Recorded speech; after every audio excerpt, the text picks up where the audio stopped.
What's good? It's your boy Jay. That's me. We're going to get into predictions for this Saturday's Night of Champions, which takes place in Riyadh, Saudi Arabia on June the 28th. For now, we have 6 matches on the card, which is great. So finally, Triple H started to actually think outside the box. I think 6 matches will be okay. Hopefully, we'll get one more added. I doubt it. I doubt if they'll do anything on SmackDown at all, really. So, there's that. But this show has a bunch of stars on it. So they brought, WWE brought their big guns. The Cenas, the CM Punks, the Randy Ortons, the Cody Rhodes, the Jade Cargills, the Rhea Ripleys, and so on and so forth. I am sort of kind of excited for the show because we are going to get the King and Queen of the Ring final, which is great. We're getting the WWE Championship being defended. That's great. I kind of wish we would get the world title defended as well for Gunther, but we're not, which is kind of odd. But, I get why, He's promoting Saturday Night's main event, which is fine. It makes sense. But I would have preferred him to be on the show also. That's what I would have done. I hate to say this, but I would have done Jey Uso and Gunther again. Basically like a stipulation. So maybe Gunther, Jey Uso, steel cage. Gunther, Jey Uso, last man standing. Gunther, Jey Uso, I quit. Something like that. I think that would have been fine. I know a lot of people would have been against that, but at least that would have ended their feud for good, and Jey could move on to something else. So, there's that, but it's fine. This is the first crown jewel, I believe, if I'm not mistaken, without Roman Reigns on here, on the card, which is insane, but it's fine. I think he's been in all of them except for this one. So that's crazy. It's the first time for everything, so it is what it is. I do think that Night of Champions is going to be a good event. So before we get into the match card, we are going to talk about the venue briefly. So the Kingdom Arena, it can hold 27K, which is solid. I'm pretty sure, we have a few days left to go, I'm pretty sure the venue is going to be sold out. Pretty much, because Saudi only gets the WWE shows twice a year. This year it's going to be one time, so I'm pretty sure the show is going to be jam-packed for sure, and that's fine because next year they're getting the Royal Rumble, and they'll probably get another event in Saudi next year as well, so that should be cool. And again, I am excited for the event a little bit. I am. Now, I know people online were bitching and moaning saying that WWE shouldn't go and all that stuff. Look, it's fine. We know the stuff that's going on right now in the Middle East. We know. But WWE should be fine. They should be fine. I'm pretty sure that TKO is probably dealing with some of the best people money can buy to help them navigate through all this stuff. We know what happened in Qatar. Everything seems to be stable on that end. I do think that once the show is over with, they're not going to do a post show. They're probably going to get in, get out, which makes perfect sense. I believe it's a 16-hour flight, so most of the guys are going to be jet lagged anyway. They're going to be jet lagged completely. So there's that. So I'm still holding out hope that we get another match added, but I'm fine with 6 matches. I really am. I'm happy that Triple H decided to go this route, to do 6 matches instead of doing just 5 matches. The typical NXT nonsense of, oh, let's just do 5 matches. Nah, bro. You should do 6 or 7 matches for basically every single card. For Mania, I would do 8 both nights. That's 16 matches. SummerSlam, same thing. It's going to be 2 nights this year, the first ever, which should be interesting. So 8 matches there. So yeah. But let's go ahead and get into the match card in no particular order. So let's start with Jacob Fatu versus Solo Sikoa for the United States Championship.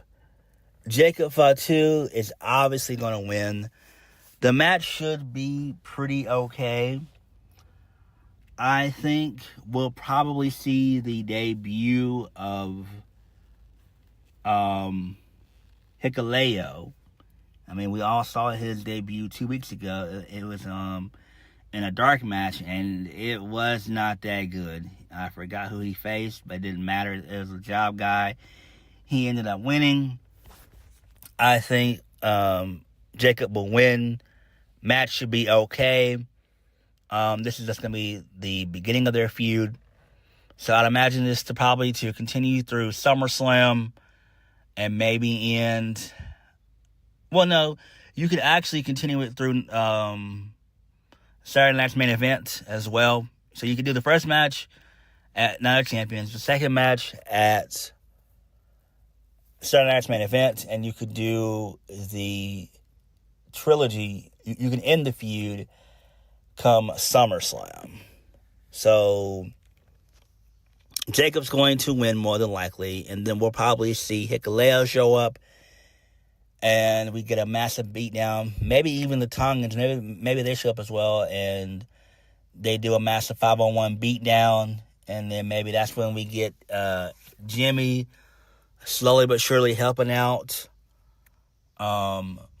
Jacob Fatu, and then you can bring in Sammy.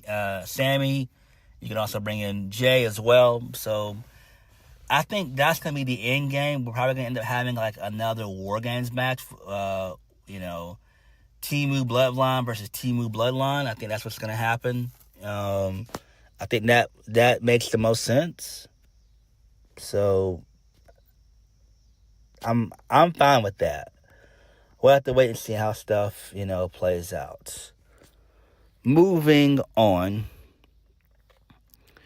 Next, Rhea Ripley versus Raquel Rodriguez in a street fight.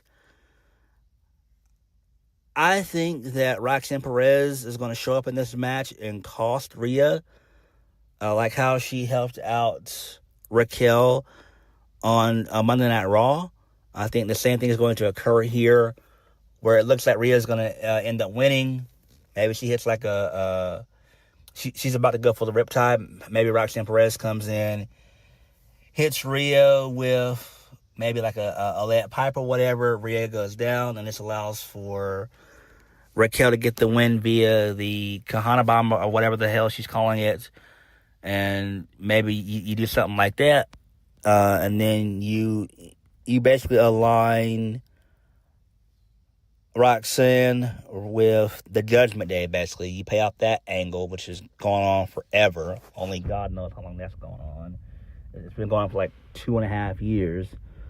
But I think that would be good.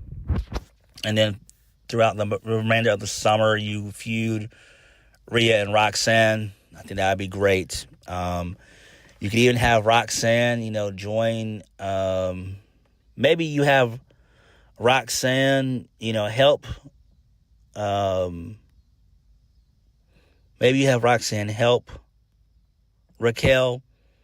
Maybe she doesn't end up winning the match, but, she comes close. I don't know. That's what I would do. I'm going to say that Rhea's going to end up winning, but Roxanne Perez is going to get involved. And I think they'll end up keeping her as a tag champ, basically. I doubt they'll vacate the titles. They'll probably just do a Naomi and Bianca Belair situation where maybe Raquel wants Roxanne to prove herself to her. And I think that's how Roxanne will remain tag champ. That makes pretty good sense. Obviously, you want to build up Liv Morgan and Roxanne. When Liv comes back, Liv is going to be out for basically, what I'm hearing now is 6 months. I thought she was going to be out for 3 to 4 months. Apparently, she's going to be out for the remainder of the year. So we won't see her back to maybe between January and March of next year, which is wild. So it is what it is. Moving on. Karrion Kross versus Sami Zayn. I am excited for this match, mainly because Karrion Kross is on the card. Finally, he's gotten here. We all know that Sami Zayn's going to win.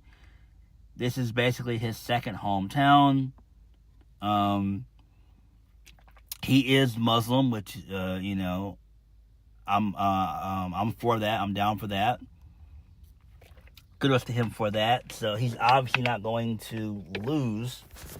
Why would he? They will treat him like he's John Cena, basically. Babyface John Cena. So I suspect that Sami Zayn will win this one. And hopefully this turns into a feud and not just a one-and-done match. I really hope that they continue this going forward. Because I don't want Karrion Kross to leave. I really don't. He doesn't deserve it. Karrion Kross is a guy that you can build a company around. He's a great heel. He could be a great baby face. I just don't understand why they would get rid of Kross if that's the plan. Hopefully they don't. Hopefully he ends up re-signing with WWE. There's a bunch of stuff they could do with Kross. It really is. So my pick is that Sami Zayn's going to end up winning. And then this is just going to lead to a feud that will continue from, hopefully, it'll lead into Saturday Night's Main Event in July, and it will continue on into SummerSlam. So that's what I'm hoping we'll go from there. But who the fuck knows? We'll have to just wait and see. Moving on, this leads us into the King and Queen of the Ring finals. We're going to start with the women first. Asuka versus Jade Cargill. The winner will receive a World Championship match at SummerSlam for their respective brand. So Asuka is on Raw, Jade Cargill is on SmackDown. Triple H is booking this show. He's booking everything. I think Asuka will more than likely win. To me, it makes the most sense. They've been wanting to do Io and Asuka for a while. We can still cycle back around to Naomi and Jade Cargill. That's still the main plan for SmackDown. But for Raw, I think it's going to be Asuka who's going to end up winning. Maybe Asuka wins, maybe via a roll-up or whatever. I doubt Jade's going to pass out from the Asuka lock, or I doubt she's going to be able to take out Jade with the Empress attack. I doubt that's going to happen. So I think Asuka is more likely going to win. Maybe on SmackDown you have Naomi cash in on Tiffany Stratton or Nia Jax. So I think that that's what could happen on SmackDown, and that's how we get Naomi. Naomi basically wins. Actually, you know what? I'll say this: Naomi shows up. She cost Jade Cargill the match, and then that's how we get to Naomi and Jade come SummerSlam. I think that's what's going to happen. So that makes the most sense. I'm going to go with that. On to the men's King of the Ring final. Randy Orton versus Cody Rhodes. Winner goes to SummerSlam. Cody is on SmackDown. Randy is on SmackDown. So they're going to go after John Cena, basically. Who wins? Obviously, Cody. It makes the most sense. This is going to set up for Cody and Randy at SummerSlam. I wish we would have gotten Cody and Randy at SummerSlam with Randy being heel, which he probably will be, but they're building towards that heel turn. But the fact that we're getting Randy and Cody in a tournament match, I don't really like it, but it is what it is. What can we do about it? Nothing. But Cody's going to win this, and then I'm pretty sure this is going to start the heel turn of Randy. Maybe Randy turns heel at Saturday night's main event. Maybe they do something there, and that's when Randy turns heel. Maybe he RKO's Cody like twice, and then he punts Cody. Cody is out for about 2-3 weeks to sell it. And this feud should continue from, basically, you might as well just say the remainder of the year. So it should go from SummerSlam into basically like Survivor Series. That's really what should happen. We should see these guys feuding for the remainder of the summer to, all throughout the fall. So hopefully that does happen. Moving on, main event of the evening, John Cena versus CM Punk for the undisputed WWE Championship. John Cena is going to win. I doubt Seth Rollins is going to cash in. Why would he? Why would he get on a plane, just to do that? I don't think they're going to end up having Punk.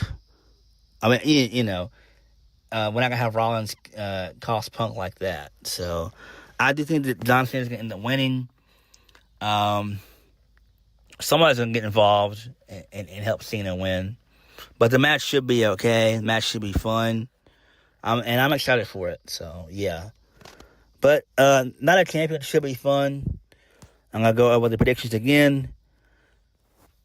Rhea is going to defeat Raquel Rodriguez. Sami Zayn is going to win against Karrion Kross. Jacob Fatu is going to win against Solo Sikoa. Asuka will win Queen of the Ring. Cody will win King of the Ring.